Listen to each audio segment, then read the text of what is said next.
a nigga into my parents' house. What a bozo. You dated a Jamaican man? Are you dumb? Like Sometimes we laugh, sometimes we cry, but I guess you know now, babe. hey YouTube, long time. There's so much mosquitoes in here. Hey YouTube, long time no chat. It's your girl Tosh, otherwise known as Catastrophic. I don't got on no perfume today, but I know you could tell by how this freaking intro looked that I've been crying. So yeah, I had a cry. I had a little yesterday. I cried moment 5 seconds ago, but I just wanted to talk like this is like an emotional talk, meaning like this is just without any like notes written down. Which I look so crazy. I'm so sorry for that. I could have put on a tie head. You know what? Let me go put on a tie head. I'm gonna put on a tie head so I don't look as mad. Okay, I'm back. See, it literally took me like 2 minutes to put on a tie head, put on lip gloss, and put on earrings, and I think I look a little bit better. Um, but yeah, so I hope the echo's not too bad. I'm in a different room. I might have to put up something to like collect the sound, but that's besides the point. You guys don't want to hear about that. Um, so currently I'm going through a breakup. Um, I've been with this person for 6 years. So it's a rough breakup, like in theory for me. The most like sorry if you hear background noise, but the hardest part about it, the most annoying part about it is the fact that I tried multiple times like in the past to separate myself from this person, and they always come back and beg me. And probably in the future when I do like story times and I talk about it, because talking is healing to me, and so when I do story times and I talk about this, you guys will see exactly what I mean. It's not one instance, it's not two, it's not even three, four, five. I mean multiple times of me telling this person, okay, fine, we can separate, I don't want to be with you, and then they come back. And obviously, like on my end, I let this person back into my life because I love them. And when I love people, like you could like I've grown in a family where it's like even if you love somebody, um it you can give them love constantly and then they still take it for granted and they still take you for granted or whatever. So yeah, I'm going through a breakup and this one is hard. This one is hard. um I've gone through breakups, obviously, but I've been in this relationship for 6 years, since like January 2019 ish is when we started talking, really. And then probably like 6 to 7 months into that's when we really got into a relationship. So I mean, like it's hard. Like I went through college with this person. He wasn't with me because he lived in Jamaica and I live here. I live in the States. But it's just hard knowing that you put your all, or like you put a lot into somebody, and that like people could treat you the way they treat you. Um, it's a rough breakup because I found out that pretty much most of the time he was cheating on me. Like um a lot of it was emotionally, but I know for a fact it has been physically. I mean exchanging of like videos, pictures, i.e. sex. Like there's been you know many like physical aspects, and I'm just really finding it out. And it's really hard because on my end it's like he's using it. On my end, on his end, he's using it as a means to say like there was a rumor started about another person in which it's like comes from his mom, and he's a mama's boy. And his like mom started the rumor that me and this person was together, and me and the person even laughed about the fact that people said we were together because we know that like that would never happen. Funny enough, this person is literally my type. Like he's literally my type. So I think that I'm kind of holding on to that too. The fact that like, oh my god, I feel so pathetic because me and this person, I just he felt like my perfect person, and it's like um, people could really like create a whole facade. And like I know people gonna be laughing because they're gonna be like, "You dated a Jamaican man? Are you dumb?" Like, y'all. I mean, like I'm Jamaican, so I understood, but like it was genuine. It was genuine up until the point where it wasn't, because I noticed where the shift started happening, because as I mentioned, we were together in college. When I was in college, I was in college from I graduated high school in 2017, so I was in college 2018, 2019, up until 2021 when I graduated at USF for my bachelor's.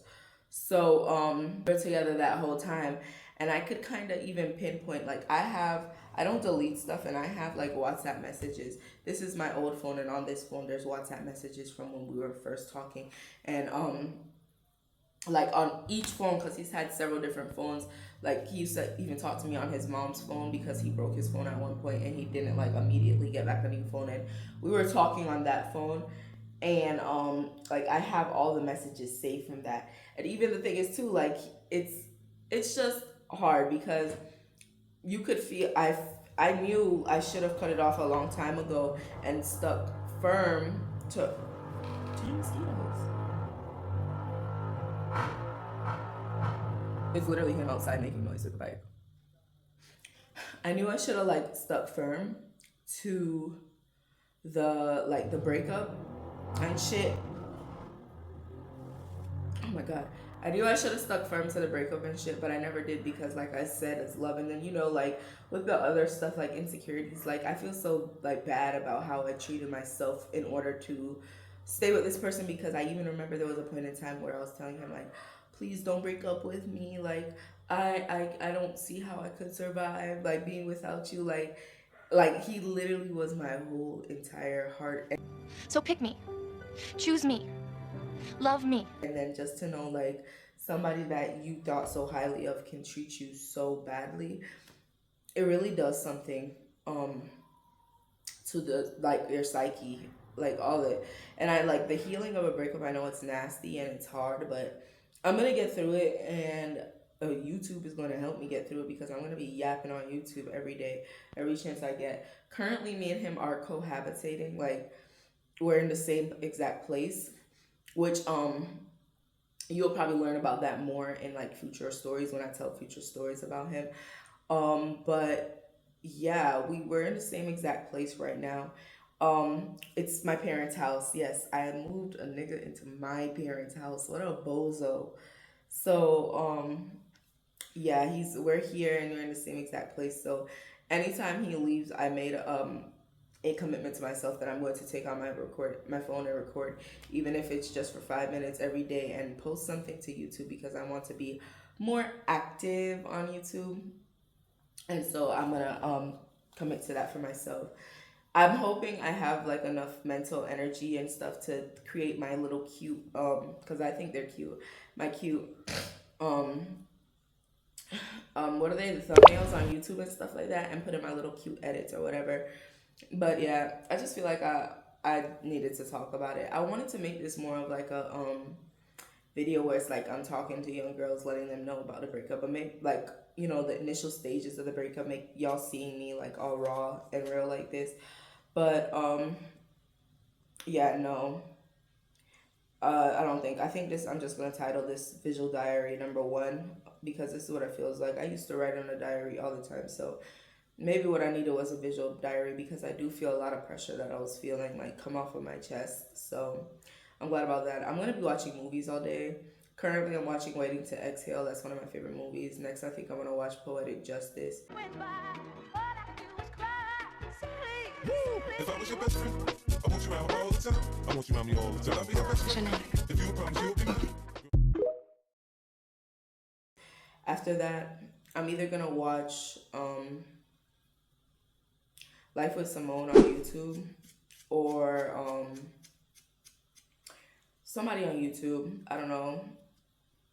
The YouTube girlies have been posting. I might watch And I'm Shelby. She's been doing stuff, and I think she's going through a breakup too. So it's like, I think it'd be good to watch just somebody that would understand that is experiencing something similar. I don't know.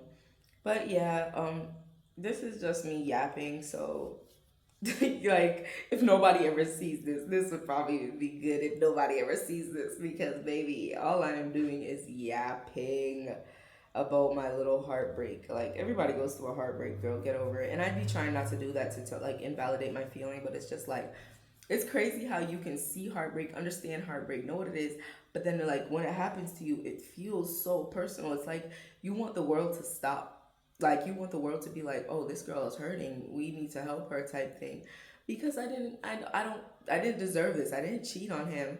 I didn't do any of that. And to be treated this way by somebody that you were so raw and open with about like everything, like y'all don't even understand like the amount of stories. If you guys remind me, like there's even the time I cussed my auntie out about like even like him and his family, which that's the next thing, like his family. Like I honestly feel like they weren't genuine. None of them were genuine. Like even it's hard because like I said, even if I don't feel somebody was genuine in my life, I still love like these people.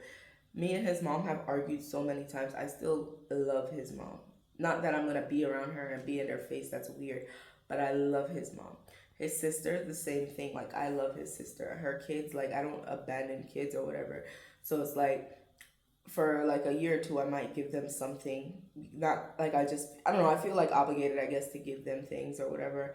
Um, in a sense where it's like usually okay, like September is coming up, and even if I like broke and I don't have money, which that could be a whole other thing, like talking about like when didn't have money, like how he used to act when I was working versus when I'm not working. Like when I did, even if I don't have money, I literally find it from like the cracks of the earth to make sure like her kids have like juice and stuff, and like just to make sure they're comfortable going to school, because she's been so kind to me. Like even when like her whole family, like her brother and stuff wasn't kind to me. That girl has been kind to me. Like his sister, like she's an absolute sweetheart. I think I love her because she's an Aquarius like me. But if I were to sit here, pause, camera angle looks different. I've literally been talking to my friend for like 2.5 hours, 3 hours. I've literally been talking to my friend. So if the camera angle does look different, that's why. It's so easy to get distracted when you're in Jamaica, and like when you have, especially if you have like good vibes around you. I'm in a much better mood. I'm actually more exhausted. Like I want to go take a nap now because like we just be talking about the stupidest things, and like yeah, big up Rashawn. Like that was my friend that I was just talking to. But anyways, I honestly don't even know where I left off with, talking about my relationship and how it's just gone downhill and how everything going. Like even sitting here and just thinking about it and thinking about it, it just, it really, heartbreak sucks and it really hurts my heart because it's like putting your all into somebody. You put your trust in a nigga, stupid hoe, how you figure? And like I'm even looking at it and I'm disappointing in myself, and like young girls, do not do this. Do not do life like how I did, because I spent 6 years building up this person to the point where it's like they turned around and they're like, oh, they're better than me now. They feel like they're better than me. And honestly, when I look at it, they are, because they have so much going on for themselves. And the only thing that I have going on for myself is the fact that I was committed to like him. And you can't let that happen. You cannot do that to yourself. That's a disservice. There's nobody on this earth that should come and disrupt your life. And I wish I would have been more firm. And I want you guys to understand, the whole time while I was going through this relationship, I thought I was doing the right thing. And I thought I was being bold and being firm. And you guys are not going to realize that even staying with somebody that is not meant for you is allowing complacency and allowing like yourself to be hurt, because if someone cannot serve you properly, the moment you realize that, you need to let them go. You have to let that person out of your life, because the only thing they're going to do from then on out is drain you. They're going to take every resource, everything you have, they're going to take it from you, and you cannot give people that power. But yeah, I'm still here. I'm still cool. I'm still happy to be alive. I'm so grateful to have the experience that I have, even though I wish it would have ended more positive and more honest. But at the end of the day, I'm not going to shame my life. I'm not going to shame myself for falling in love. I'm not going to shame myself for being complacent. I'm going to be gentle with myself and kind with myself. And I'm going to work towards making sure that whatever else I do next in life, I never leave myself behind again, because I'm just as important as I made that person the time that I spent building him up, I could have put that into myself, and I would have been much further in life. And I'm like, I'm not necessarily to say glad, even though I did just say glad. I'm not glad I had the experience because I wish it would have turned out different. I wish we would have been going further in life now. But I can't sit down and constantly wish for something that was not meant to be, because that's what I'm being shown by God, the universe, whatever you believe in. But that's what I'm being shown, that what was happening was not meant to be for me. But anyways, yap session over. Thank you so much to my little. I like this little visual diary. I like talking to you guys. I have 14 subscribers, by the way, so I talk to hella people. I like talking to you guys, and thank you so much for listening to me rant about being sad that I'm single. There's so many mosquitoes here. Yeah, but bye. Also, I'm editing. Don't mind my appearance. But another thing too that I didn't like mention, that kind of I heard about the whole relationship being broken up, is the fact that he went out of his way to make me look bad. You went out of your way to make it look like I cheated, like I'm causing problems, like I'm like the biggest problem. So it just really hurts. And I think that's the one thing that I have to like, I don't think renege is the right word to, but I have to go back and really analyze why I stayed for so long with somebody that like really went out of their way to make it seem like I wasn't ruining the relationship, when he was actively speaking to other women and cheating and engaging with other women, mostly his exes. Like, it's just so nonsensical.